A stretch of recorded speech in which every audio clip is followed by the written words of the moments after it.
Avrier est ville de 14 000 habitants située dans la proche banlieue d'Angers, desservie par le tramway et qui fut pendant 37 ans la ville de Marc Laffineur.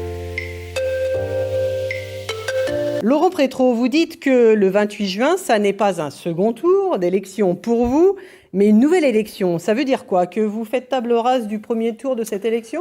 Alors, on ne fait pas table rase du premier tour. Simplement, après 3 mois et demi, effectivement, entre le premier tour et cette date du 28 juin, une période de confinement avec la crise sanitaire que l'on a connue, je pense que les électeurs ne sont pas dans l'état d'esprit qui est celui d'une semaine après un premier tour. Qu'est-ce qu'il fallait faire et qu'est-ce qu'il faut changer? Je souhaite d'abord juste informer Florian Santino sur le fait qu'il y a 15 000 habitants à Avrier et pas 37 700 comme il vient de le dire. La réalité, c'est qu'en fait, quand on gère une commune, quand on gère les intérêts justement d'une population, d'administrés et d'Avrier, il faut tenir compte de la réalité des éléments. Et la réalité des éléments, c'est que ce château, c'est un coût de fonctionnement entre 300 et 400 000 euros. Écoutez, on est aux responsabilités. À un moment donné, on doit prendre des décisions. Ce sont des marchés très particuliers. Vous savez, des gens qui achètent des châteaux, il n'y en a pas à chaque coin de rue, il n'y en a pas tous les jours non plus. Parler de co-construction, d'ateliers de co-construction, de budget participatif. Vous voulez néanmoins un autre rapport aux citoyens? Non, écoutez, le budget participatif, c'est quelque chose d'abord que l'on porte depuis la genèse de notre programme. C'est pas quelque chose qui est sorti il y a 3 jours dans nos propositions. La co-construction, c'est quelque chose que l'on mène à Avrier. C'est pas quelque chose de nouveau. Nous sommes en lien dans les quartiers. J'ai moi-même travaillé sur des projets de réalisation d'équipements publics autour du centre culturel Georges Brassens, etc. La co-construction, elle se fait.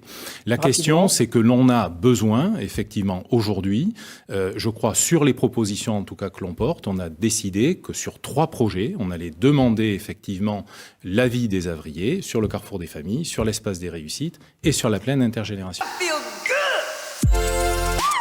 Laurent Prétrault, vous vous dites, je vais investir encore plus en diminuant les impôts. Comment vous faites ça? Je n'investis pas encore plus. D'abord, sur le projet idéal, je souhaite dire que pour moi, c'est un projet qui va à l'encontre de l'intérêt des Avriers, puisque Avrier est une ville organisée par quartier, avec des commerces dans certains quartiers, avec des marchés de proximité. On l'a vu d'ailleurs dans la gestion de la crise et du confinement. Il y a déjà des marchés, il n'y a pas besoin d'en avoir sous les faire en sorte que les marchés, justement, soient remis en route très rapidement pour des gens qui ne peuvent pas se déplacer loin de chez eux.